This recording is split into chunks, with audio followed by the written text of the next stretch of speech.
Bendiciones, hermanas. Le doy gracias a Dios por cada una de ustedes y por el privilegio y oportunidad de estudiar una vez más este libro de Mateo. Solo nos queda una lección más después de esta. Y ya que estamos terminando el año, esperamos de que se registren para el estudio del año entrante llamado El Reino Dividido. Esta es la segunda parte del Pueblo de la Promesa que se vio en el 2018 al 19. Hablen con sus líderes del grupo para que se puedan registrar. También quiero invitarlas a las de nuestra clase para el tiempo de compartir de fin de año. Esto se llevará a cabo el 3 de mayo, martes 3 de mayo a las 7:30 de la noche. Esta es una noche donde nos reunimos para compartir los testimonios de lo que el Señor ha hecho en estas 30 semanas en el estudio de Mateo. También tendremos una noche para compartir internacional para todas ustedes, las que se reúnen con clases que tienen los grupos en español. Este tiempo de compartir internacional se llevará a cabo el martes 10 de mayo a las 7:30 de la noche, hora Miami. Por favor, nos envían un mensajito para poder enviarles el enlace de esa noche a bsfmiami en español @gmail.com. Con esto, las invito a que abran sus Biblias al capítulo 27 del Evangelio de Mateo y que inclinemos nuestros corazones ante Dios para orar y entregarle esta enseñanza a Él. Oremos. Señor Dios Todopoderoso, nuestro Rey Jesús, nuestro Dios de amor, nuestra salvación, nuestro Redentor, nuestra expiación de nuestros pecados. Gracias, Señor, por tu salvación, por lo que tú pagaste en esa cruz, Señor, hace tantos, tantos años, mi Dios. Espero, mi Señor, pedimos que en esta noche te unas con nosotros a seguir estudiando esta palabra, que nos ayuda a entenderla un poquitico más, Señor, que nos ayude a que nos toque nuestros corazones, Señor. Pido por cada corazón que se esté uniendo aquí a esta enseñanza, Señor, que sean ya llamadas hijas tuyas, que ya hayan aceptado de tu gratis salvación, mi Dios. Y si no, mi Dios, de que profundicen un poco más en estas lecturas, Señor, en estas escrituras y vean ese amor que tú tienes por ellas, Señor. De que se entreguen ya completamente, Señor, y sean creyentes verdaderas de ti, mi Dios Jesús.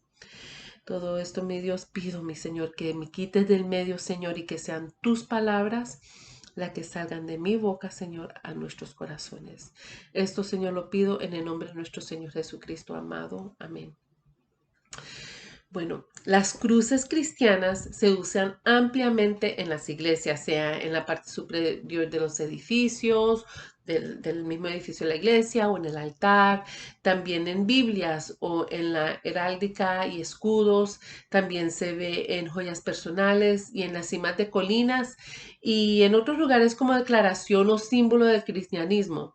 Las cruces son una característica destacada también en los cementerios cristianos, ya sea talladas en lápidas o como huellas grabadas. ¿Por qué será que un instrumento de tortura y ejecución o de derramamiento de sangre y muerte es el centro y símbolo amado para los cristianos? Esto se debe que la expiación de Jesucristo y su sacrificio asegura la salvación y transformación de todos los creyentes verdaderos. En el pasaje de la semana pasada vimos las acciones que llevaron la decisión de ejecutar a Jesús por crucifixión. Judas entregó a Jesús a los sacerdotes por codicia y tomó dinero por ello. Los sacerdotes entregaron a Jesús a Pilato por orgullo, envidia y santurronería. La multitud exigió la crucifixión de Jesús, tal vez por desilusión cuando Jesús no cumplió ese rey que ellos esperaban o en desafío al llamado de Jesús al arrepentimiento. Pilato entregó a Jesús para que lo ejecutaran por cobardía y deseó la aprobación humana. Pero más importante que todo esto, Dios entregó a Jesús por nosotras, todo por su amor hacia nosotras y para su gloria. que fuera conocida. En el pasaje de esta semana, Mateo alude a numerosas profecías cumplidas para confirmar la identidad de Jesús como el Rey inesperado, muchas de ellas apuntando a la crucifixión, que demuestra la importancia del sacrificio expiatorio de Jesús y el impacto que tuvo en los testigos. Ese sacrificio expiatorio de Cristo asegura la salvación y transformación de todos los creyentes. Esto lo vamos a estudiar esta semana en dos divisiones. La primera es el sacrificio costoso de Jesucristo, que eso lo vemos en Mateo 27, de los versículos 32 al 50. Y la segunda división va a ser el sacrificio transformador de Jesucristo, que eso lo vemos en Mateo 27, del versículo 51 al 66. Los soldados llevaban a Jesús a un lugar llamado Gólgota para crucificarlo, ya que el rey requería que todas las ejecuciones tuvieran lugar fuera de la ciudad. Como se ven en las preguntas de esta semana, este fue un paralelo a la profecía por el pecado que se quemaba fuera del campamento.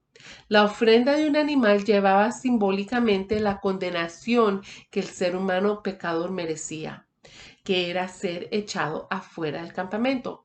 Aquí Jesús fue echado de Jerusalén para llevar la condenación como último sacrificio en cumplimiento final del sistema de sacrificio de Israel, que desde un principio fue destinado a señalar a Jesús.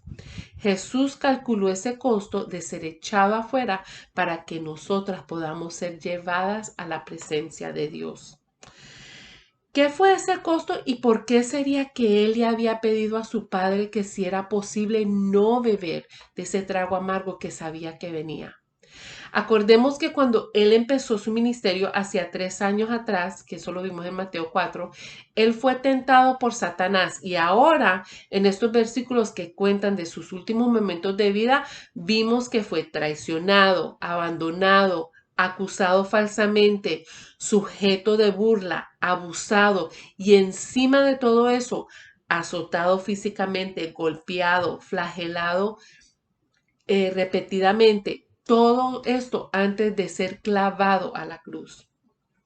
Los romanos tenían este tipo de ejecución perfeccionado en la manera de un dolor total.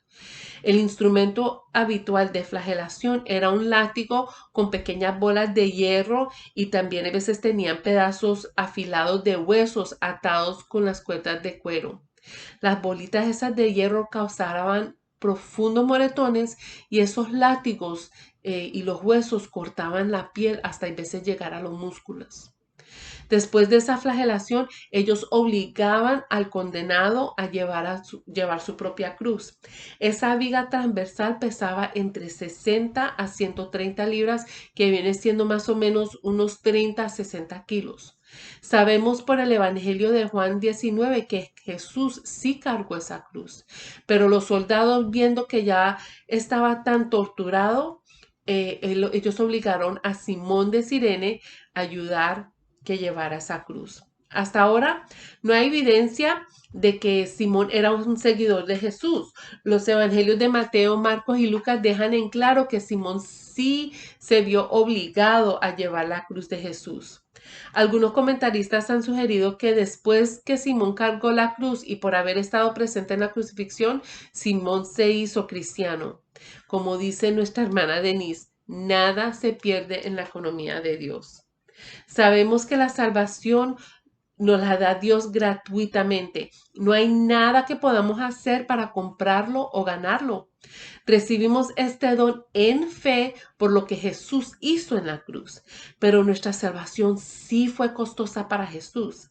Esta escena de Jesús cargando su propia cruz y Simón obligado a llevar la cruz cuando ya Jesús no podía más, nos recuerda el llamado que Jesús le da a la multitud, que se negara a sí mismo, que tomara su cruz y que lo sigamos. Tomar la cruz es ser dispuesto a ser perseguido, a ser avergonzado, a sufrir y hasta morir, así como Jesús lo hizo. Y no por nuestros propios pecados, no, sino por valorar a Jesús más que la aprobación o el honor del hombre, o a las comunidades o preferencias personales, incluso a esta vida temporal. Hemos sido compradas a un precio. Eso sí, Jesús no nos promete una vida fácil o cómoda en este lado del cielo. ¿Estás dispuesta a compartir el sufrimiento de Jesús? ¿Has contado el costo?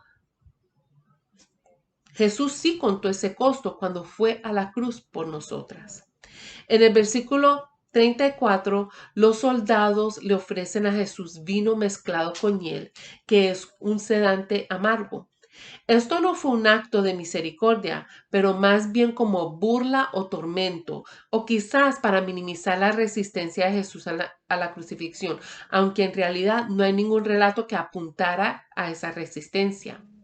Esto era un cumplimiento de la profecía del Salmo 69:21, que Jesús se negó a beber eso. Él calculó el costo y escogió llevar el sufrimiento de la cruz con su mente clara. Los evangelios no describen la crucifixión en ningún detalle.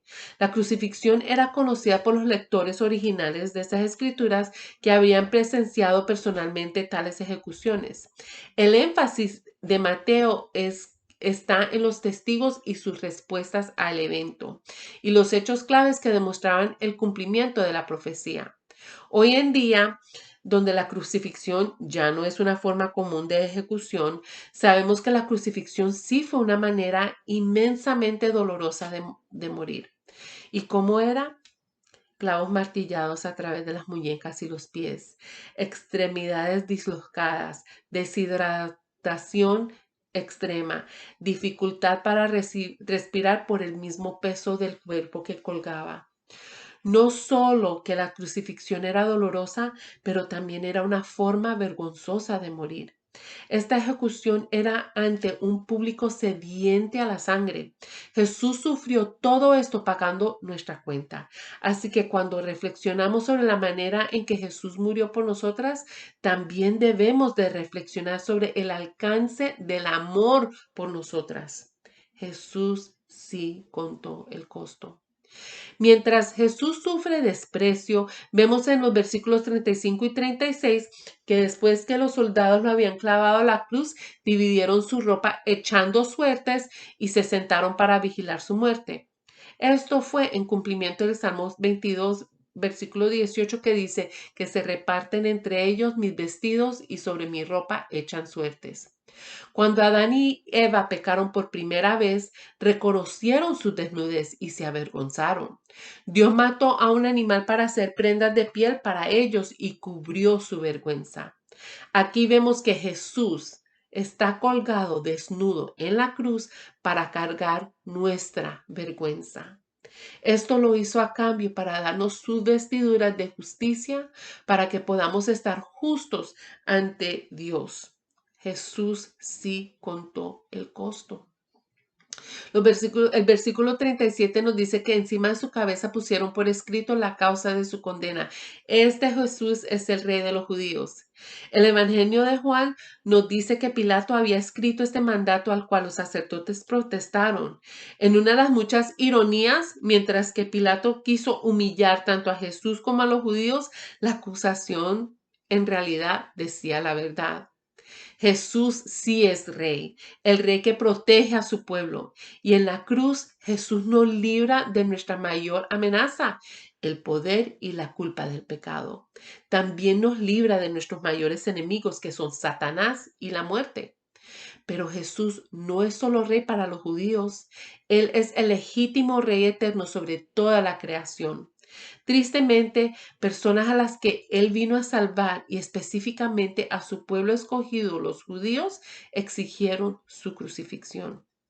En el versículo 38, Jesús fue contado con los criminales culpables en el cumplimiento de Isaías 53:12, que fue contado entre los transgresores. En los versículos 39 al 40, los que pasaban por estos lados lanzaron insultos y sacudían la cabeza en cumplimiento de Salmo 22:7 y Salmo 109:25. Todas estas personas acusaron injustamente a Jesús diciendo que como él había dicho que destruiría el templo y lo edificaría en 3 días, que se salvara a sí mismo para probar que él era el Hijo de Dios. Jesús no dijo que Él destruiría el templo. Él dijo que si destruían el templo, Él lo levantaría en 3 días, lo que significa que alguien destruiría el templo y Él lo levantaría en 3 días, que fue lo que acabamos de celebrar en estos días y estudiar en estas lecciones. Vemos en el versículo 41 que la misma manera que los jefes de los sacerdotes juntos con los maestros de la ley y los ancianos se burlaban de Jesús. Sus palabras en el 42 y 43 hacen eco de esa tentación de Satanás a Jesús en el desierto. Afirman que creen en Jesús si él descendía de esa cruz, que al hacer eso creerían que él era hijo de Dios. Todo esto de diente para afuera, ¿no? Después de todo, Jesús ya había realizado tantos milagros y entre ellos la resucitación de unos muertos y todavía no creían. ¿Cuántas veces hemos despedido lo que Dios ha hecho y quizás está haciendo en nuestras vidas hoy? Los fariseos estaban tratando de afirmar que Jesús era un engañador e impostor, porque el rey de Israel jamás sería crucificado en una cruz. La ironía es por haber permanecido en la cruz que Jesús probará lo que dijo es verdad. Destruye el templo que Jesús lo iba a levantar en 3 días. Tanto las multitudes como los jefes de los sacerdotes y los líderes religiosos tenían en mente una versión del rey venidero, el que vendría a liberar a los judíos del dominio romano. Un comentarista observa que la gente le quería el rey de Israel para que pudieran tener su reino sin ninguna tribulación. Pero el asunto está resuelto. Si no hay cruz, entonces no hay Cristo. Y si no hay Cristo, no hay corona. Los que quieren reinar con Él deben de estar dispuestos a sufrir con Él, porque Cristo y su cruz están clavados juntos en este mundo. ¿Cómo te desafía a ver a Dios en su plenitud en Jesucristo en lugar de una versión que se adapta a tus preferencias y comodidades? En el versículo 44 nos dice que los bandidos que estaban crucificados con él también lo insultaban.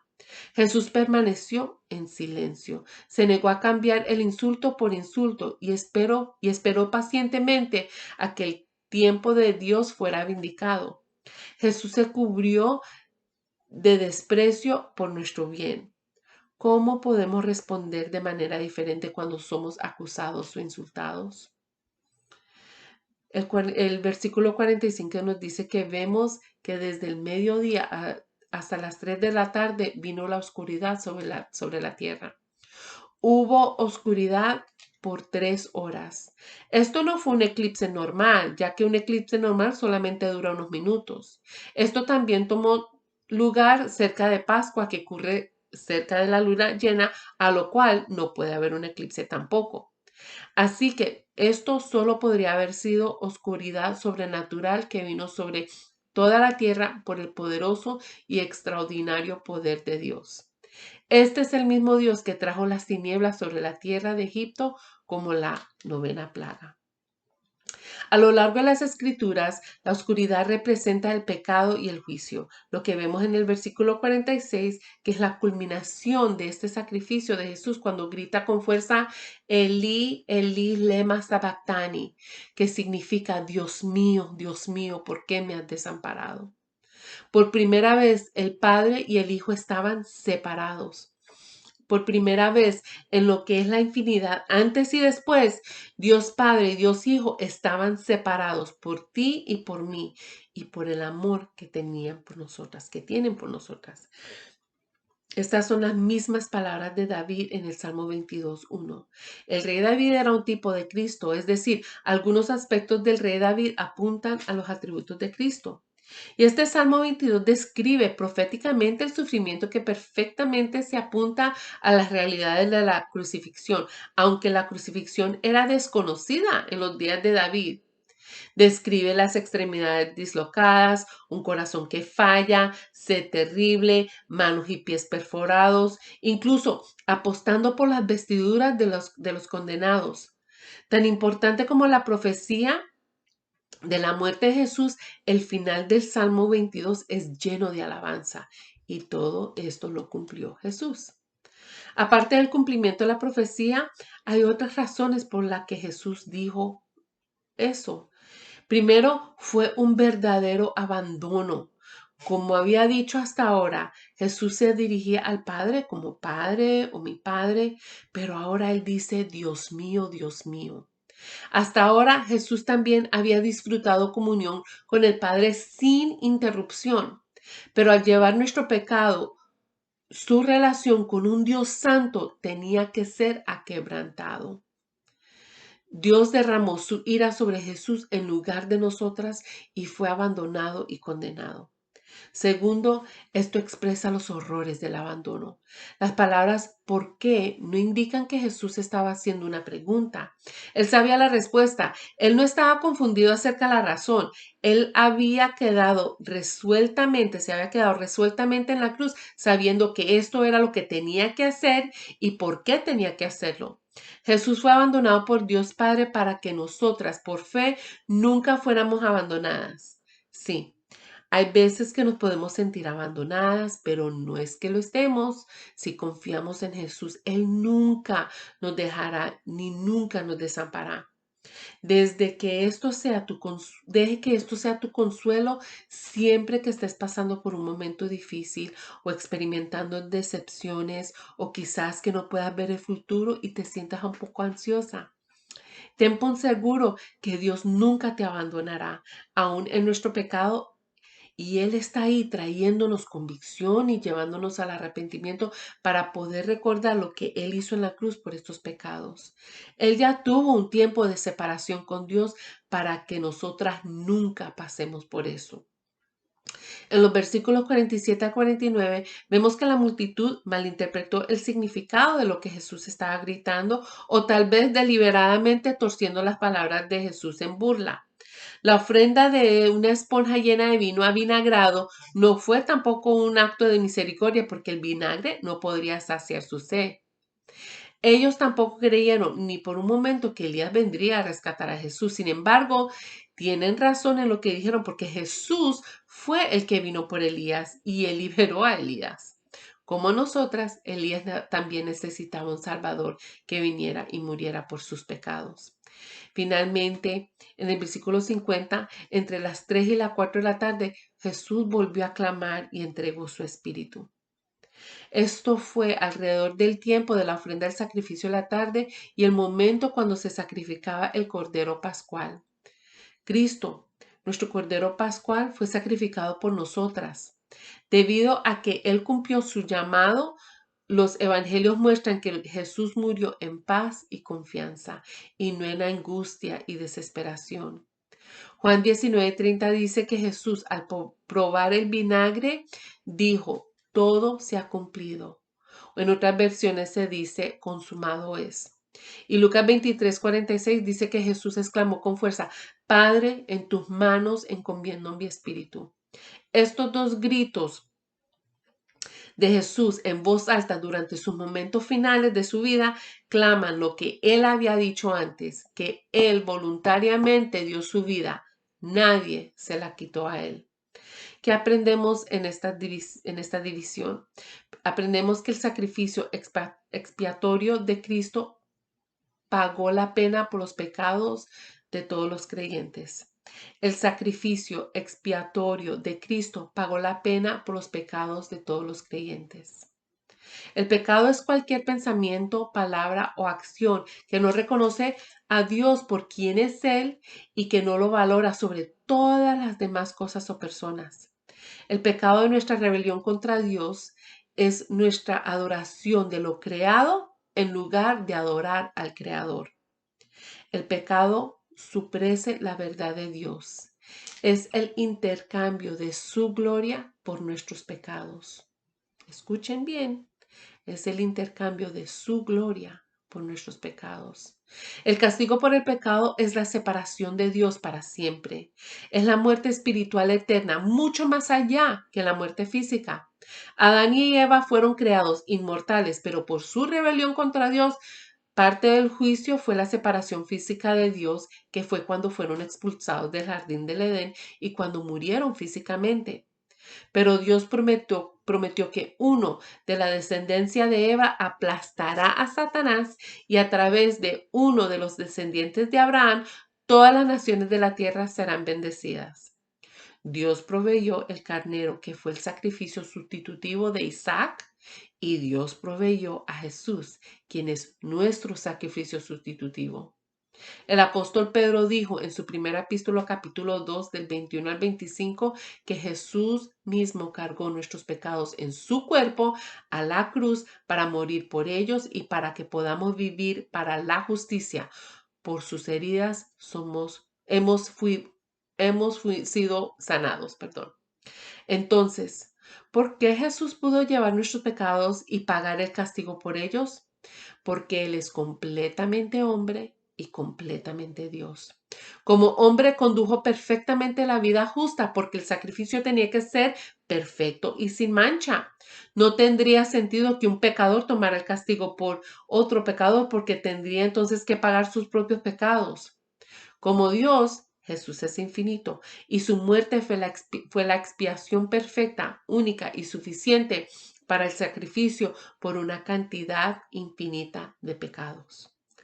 Cuando no creo en esto, debo pagar la pena de mis pecados yo misma y cargo la culpa y la vergüenza de las decisiones equivocadas que me lastiman a mí y a las personas que me rodean. Pero cuando yo creo que Jesús llevó la maldición del pecado por mí, soy libre de la pena que justamente merezco pagar y soy salva de eterna condenación del infierno. Amada, si no crees en esta verdad, ¿qué estás haciendo? ¿Sigues tratando de pagar la pena por tu pecado? Tú no puedes, te exhorto, mira a Jesús para que te salve de tus pecados. Para nosotras que sí creemos en esta verdad de Jesús, ¿será que esto significa que podemos seguir pecando porque Él ha borrado nuestra cuenta a cero? No. La sanción sí fue paga para que podamos ser libres de nuestros pecados, para vivir una vida justa por Cristo. No somos perfectas, sí, van a haber veces, muchas veces, que caeremos en pecado, pero si vamos a recibir ese regalo de gracia de Jesús, ¿cómo cambia al conocer ese costo de sacrificio de Jesús tu perspectiva sobre tus pecados y cómo vas a vivir tu vida? Yo me hago esa misma pregunta. Los eventos que rodearon la muerte de Jesús en realidad muestran su poder, no su debilidad, y debe aumentar nuestra confianza en Él. Si nosotras entendiéramos verdaderamente la magnitud de la muerte de Jesús en la cruz, vamos a vivir vidas radicalmente diferentes. Esta verdad, entenderla completamente, puede que sea un desafío, pero Él no nos pide que la entendiéramos completamente. Él solo nos pide que la creamos, que tengamos esa fe, que tengamos fe en esa verdad. ¿Qué te detiene para creer?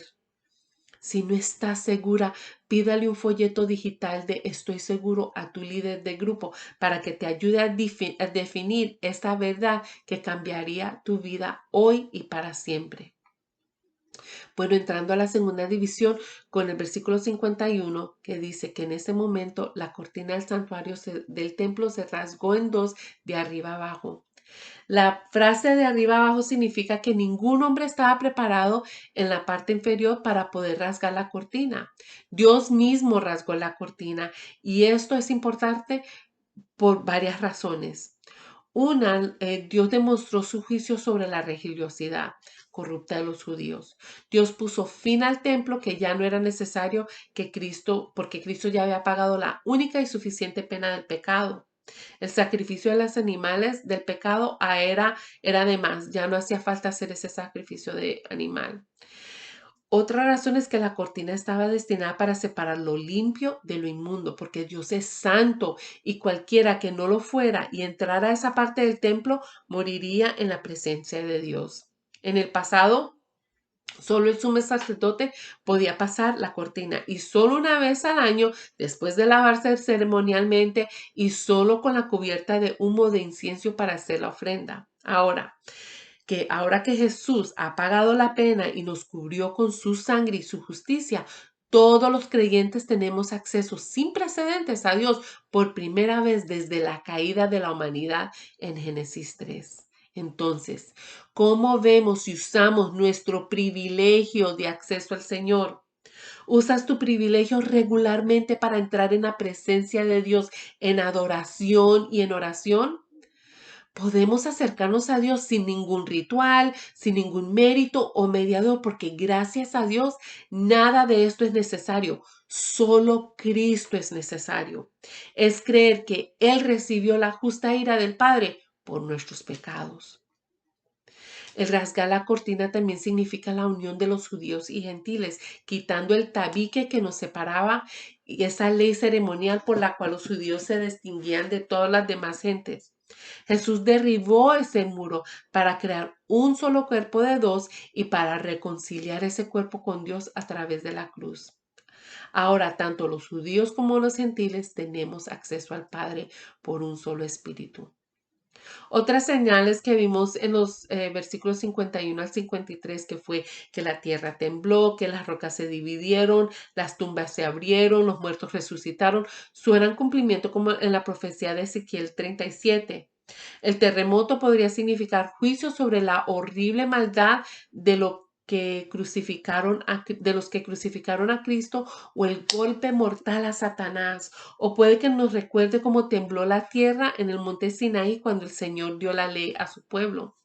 Puede parecer extraño que Mateo mencione una resurrección de los santos aquí, ya que estas personas solo salieron de la tumba después de la resurrección de Jesús. Lo que Mateo está haciendo aquí es registrar este relato temática y teológicamente en lugar de cronológicamente. La resurrección de estas personas probablemente tuvo lugar después de la resurrección de Jesús. Después de todo, Él fue el primero en resucitar de la muerte en forma totalmente glorificada. Pero Mateo no quiere que los lectores a la Mateo no quería que los lectores pierdan el significado de la muerte de Jesús. La muerte de Jesús lleva a la resurrección de los santos, que es la primera prueba de la vida eterna. La muerte de Jesús vence el poder del pecado y la muerte. Y aquí vemos la primera respuesta de estas señales en el versículo 54 con el centurión y los soldados que estaban aterrorizados y exclamaron que Jesús sí era el Hijo de Dios. ¿No les parece interesante que sean los gentiles, los primeros en responder con fe? Estos eran hombres que participaban en ejecuciones. Estos eran los mismos hombres que habían perseguido, burlado, torturado y crucificado a Jesús. Pero Dios es misericordioso y poderoso para salvar. ¿Hay alguien que creas que está fuera del alcance de la salvación de Dios? ¿Cómo te anima esto a perseverar en orando por esa persona a la cual estás pensando ahora mismo? El siguiente grupo a la cual se dirige Mateo son las mujeres que quedaron en la escena de la crucifixión.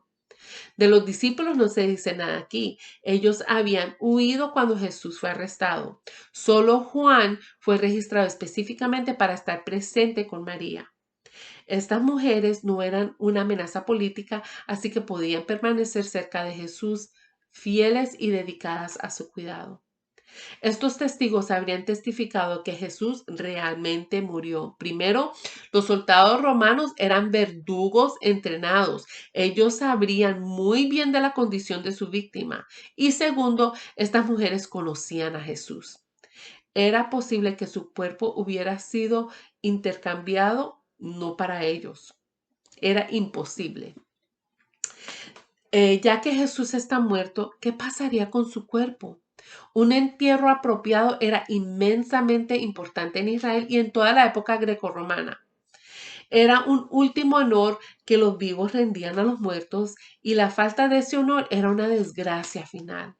Muchas veces los crucificados no conseguían un entierro apropiado. Sus cuerpos se dejaban para ser devorados por pájaros y animales salvajes, o hay veces los tiraban en tumbas comunitarias. Las mujeres que los siguieron no tenían la capacidad para pedir el cuerpo a Jesús, pero soberano Dios ya tenía la persona adecuada para hacerlo, asegurando un entierro apropiado. El entierro no podría aplazarse para el día siguiente porque ese día era un sábado. Esa misma noche Jesús de Arimatea le pidió a Pilato el cuerpo de Jesús. José era un hombre rico y tenía recursos y medios para acercarse a Pilato por el cuerpo de Jesús. Que me lleva a la pregunta, si tú has sido igualmente bendecida por Dios con tus recursos y medios, ¿cómo lo estás administrando para el servicio de Cristo? Bueno, José era un discípulo de Jesús y por lo tanto se preocupó de hacer este último honor para su amo. Lo hizo con un gran riesgo personal. Jesús había sido crucificado y condenado como un criminal. Al identificarse a sí mismo como amigo de Jesús, podría haber perdido su posición en Israel y arriesgar la ira de Pilato. ¿Qué estás dispuesta a arriesgar o a renunciar o a rendir para identificarte con Jesús y defender su causa? Pilato accedió a la petición de José para asegurar el cuerpo de Jesús para el entierro. José entonces envolvió el cuerpo de Jesús en una sábana limpia y lo colocó en su propia tumba nueva. Lucas y Juan también registraron que nadie había sido enterrado en esa tumba. Esto significa que nadie más podía disputar que fue Jesús y no algún otro cuerpo el que había sido enterrado y resucitado de entre los muertos. Vemos en el versículo 61 que las dos Marías fueron testigos del entierro y sabían dónde descansaba el cuerpo de Jesús para que pudieran regresar después del sábado para ungir el cuerpo de Jesús con especies aromáticas. José y las mujeres muestran que la verdadera fe motivada por el amor a Dios persevera, incluso en las dificultades. Incluso en las horas más oscuras, permanecieron fieles a Jesús, a quien amaban. En los versículos 62 al 66, los jefes de los sacerdotes y fariseos obtuvieron permiso para obtener seguridad para la tumba de Jesús para asegurar que el cuerpo no fuera robado. En este día, cuando se suponía que deberían estar pidiendo perdón por sus pecados, estaban tratando con Pilato para asegurar un cuerpo muerto. Estas eran las mismas personas que habían acusado a Cristo por quebrantando el sábado, sanando a la gente. Aquí ellos mismos estaban trabajando en el sábado en rebelión contra Dios. La ironía es que los jefes de los sacerdotes y los fariseos son los que se recuerdan de la promesa de resurrección de Jesús mejor que que los propios discípulos. Pero en lugar de la fe, ellos temían una resurrección falsa que amenazaría aún más sus posiciones. Acordemos que ya ellos habrían visto la cortina rasgada en dos, que el temblor, que la oscuridad, tantas cosas, y en vez de acudir a Dios, ellos se enfocaban en completar su plan para deshacerse de la amenaza de Jesús. Así como Pilato concedió la petición de José, también concedió la petición de los fariseos, no teniendo nada que perder en complacer a ambos lados. Todo esto corrobora la evidencia de la verdad de la resurrección de Cristo. Todo el cuidado imaginable fue tomado para prevenir un reclamo fraudulento de la resurrección. La ironía es que por el cuidado y la diligencia de los fariseos, en lugar de prevenir la resurrección de Cristo como pretendían, ellos han confirmado la verdad a todo el mundo. Y aquí aprendemos que el sacrificio expiatorio de Cristo reconcilia a los creyentes con Dios. El sacrificio expiatorio de Cristo reconcilia a los creyentes con Dios. Jesús es la verdad, el camino y la vida. Jesús es nuestro sumo sacerdote y nuestro máximo sacrificio expiatorio. Él quitó nuestros pecados y nunca podrá ser utilizados para acusarnos de nuevo cuando nos enfocamos en Él. Él eliminó la causa de nuestra separación de Dios e hizo posible que seamos reconciliados con Dios y tener acceso ilimitado y sin obstáculo a Él.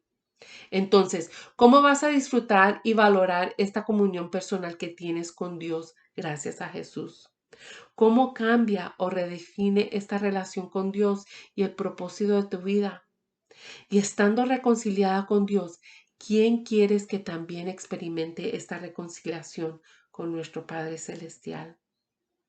Acuérdate que todo esto lo hizo Dios por amor Él hizo esto porque Dios tanto amó al mundo, Dios, que dio a su Hijo unigénito para que todo el que cree en Él no se pierda, sino tenga vida eterna. Oremos. Gracias, Señor, otra vez por este recordatorio, esta exhortación, Señor, por tu sangre derramada en la cruz, por ese costo que tú pagaste por cada una de nosotras, Señor. Cuánto pido, mi Dios, de que estas escrituras, Señor, lleguen a nuestros corazones y podamos creer que cada una que está aquí puedan creer, Señor, de que tu salvación es gratuita y que tu salvación, si ellas creen en Él, en esta salvación, Señor, pueden estar eternamente contigo en el cielo. Gracias, Señor, por derramar esa sangre en la cruz. Gracias por el costo, Señor, que pagaste por derramar. Señor, no me puedo imaginar esa separación tuya, mi Dios, Jesús, de tu Padre. Pero gracias, Señor, te doy por eso. Y gracias, Señor, que a los tercer día sí resucitaste, Señor, una vez anotando y confirmando, Señor, de que tú eres Dios. Gracias, mi Dios. Te doy gracias en nombre de nuestro Señor Jesucristo. Amén.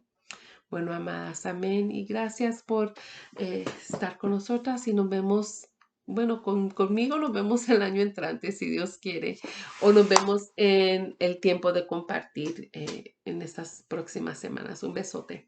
Las amo.